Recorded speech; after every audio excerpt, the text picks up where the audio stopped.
حضرت عیسیٰ علیہ السلام کے نانا کا نام حضرت عمران تھا۔ حضرت عمران کے ہاں اولاد نہیں تھی، ان کی زوجہ حضرت حنا سلام اللہ علیہا، پیغمبروں کا خاندان ہے، پیغمبروں کی صحبت ہے، تو وہ بھی صبر شکر کر کے اللہ کی رضا پہ راضی تھی۔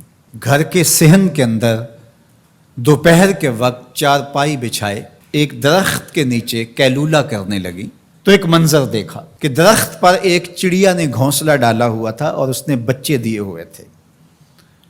وہ کہیں سے اڑ کے جا کے دانہ اٹھا کے لاتی اور بچہ چونچ کھولتا اور ماں اس کی چونچ میں دانہ ڈال دی۔ چڑیا کے بچے کے ساتھ چڑیا کی محبت کو دیکھا تو حضرت حنا کا دل چوٹ کھا گیا اور بارگاہ ازدی میں عرض کی، مالک تو نے جانوروں کو بھی بچے دیے ہیں اور وہ ان سے پیار کر رہے ہیں، تیرے دربار میں کیا کمی ہے اگر تو مجھے اولاد عطا کر دے۔ دل چوٹ کھا گیا، دل کی اتھاہ گہرائیوں سے دعا نکلی، عرش تک جا پہنچی۔ اللہ نے حضرت حنا کو کرم نوازیوں سے مالا مال کر دیا۔ حضرت حنا نے کہا، اے اللہ جو میرے بطن میں ہے میں تیرے گھر کے لیے اس کو وقف کرتی ہوں۔ جب ولادت کے لمحے آئے تو حضرت حنا زوجہ عمران نے بیٹی کو جنم دیا تو پریشان ہو گئیں کہ مالک یہ تو بیٹی ہے، میں نے تو اس کو مسجد اقصیٰ کے لیے وقف کیا ہے اور وہاں سارے مرد ہیں، ایک لڑکی جب جوان ہوگی تو اس کو وہاں کیسے چھوڑ سکوں گی، منت میری کیسے پوری ہوگی۔ بہت پریشان ہوئی منت کی تکمیل کا سوچ کے کہ مالک یہ تو بیٹی ہے۔ آواز آئی، پریشان ہونے کی ضرورت نہیں حنا، جو تو نے بیٹی جنم دی ہے ایسے تو بیٹے بھی نہیں ہوتے۔ اس بیٹی کا نام کیا رکھا گیا؟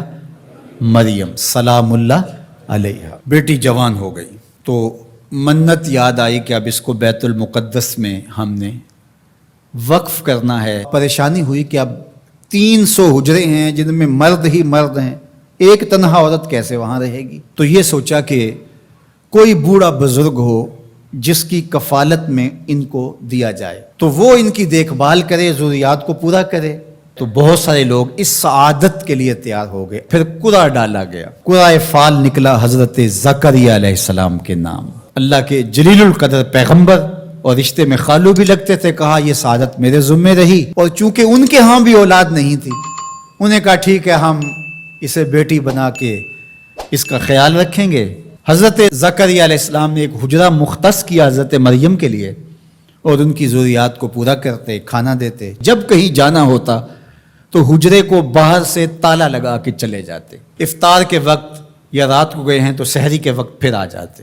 ایک دن حضرت زکریا علیہ السلام تالا لگا کے کہیں گئے کام، واپس آتے ہوئے دیر ہو گئی اور افطار کے لمحے گزر گئے، بہت پریشان ہوئے تو خیر سامان لے کے تیزی سے پہنچے اور آ کے دروازہ کھولا، وجد عندہا رزقا، تو دیکھا بے موسم پھل پڑے ہوئے ہیں۔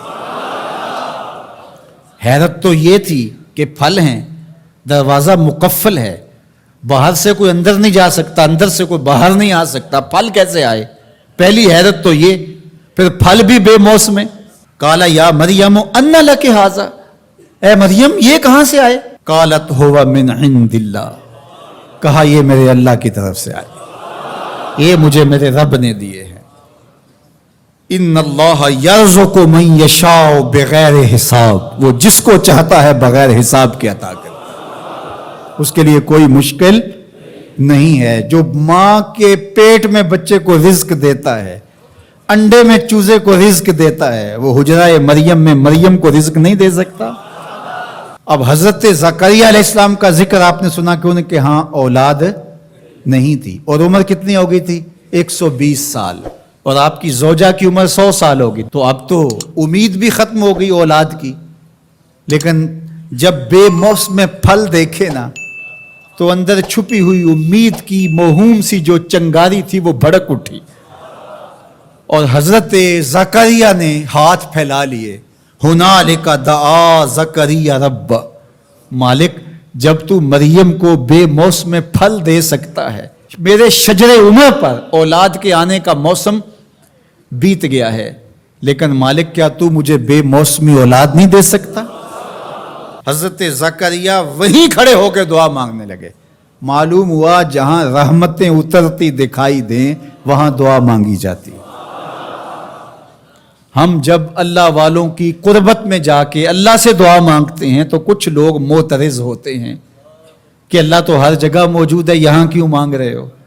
مسجد اقصی پاس ہے لیکن حجرہ مریم میں اللہ کا پیغمبر دعا مانگ رہا ہے. وہاں رحمت آنکھوں سے اترتے ہوئے دیکھی. ان رحمت اللہ قریب من المحسنین. اللہ قرآن میں فرماتا ہے میری رحمت محسنین نیکوکاروں کے نیڑے ہوتی ہے. اس لیے ہم اللہ والوں کے قریب جا کے اللہ سے مانگتے ہیں. مالک تیری رحمتیں یہاں برس رہی. ہنالک دعا زکریا ربہ، وہیں کھڑے ہو کے دعا مانگنا شروع کر دی. اللہ مجھے ستھری اولاد عطا کر دے. پھر کیا ہوا کہ کہا گیا یہاں دعا کیوں مانگ رہے ہو، میرے گھر میں آؤ. کہا گیا نبی ہو کے ولیہ کے حجرے میں دعا مانگ رہے ہو، تمہیں کچھ نہیں دیا جائے گا. نہیں، سنو قرآن سنو. فنادتہ الملائکہ، فرشتے آ کے پکار کرنے لگے. کب؟ وَهُوَ قَائِمٌ يُصَلِّي فِي الْمِحْرَابِ، وہ حجرے میں کھڑے ابھی دعائیں مانگ ہی رہے تھے. فرشتوں نے آ کے ندا دی. کیا؟ ان اللہ یبشرک بیحییٰ، اے زکریا تمہیں مبارک ہو، ہم تمہیں یحییٰ عطا فرمائیں گے. اولاد مانگی ہے تو یحییٰ ملے گا، لیکن اکیلی اولاد نہیں مانگی، ذریۃً طیبہ، ستھری اولاد مانگی ہے، پاک اولاد مانگی ہے. تو مصدقاً بکلمۃ من اللہ وسیداً وحصوراً ونبیاً من الصالحین. جو بیٹا دینے والے ہیں وہ کلمت اللہ کی تصدیق کرنے والا ہوگا، سردار ہوگا، عورتوں سے الگ رہنے والا ہوگا اور پیغمبر ہوگا، صالحین سے نبی ہوگا، یہ شانوں کا مالک ہوگا. فوراً دعا قبول ہو گئی. یہ ہے کرامت سیدہ مریم کے حجرے میں بے موسم پھلوں کا ملنا اور وہاں دعاؤں کا قبول ہونا.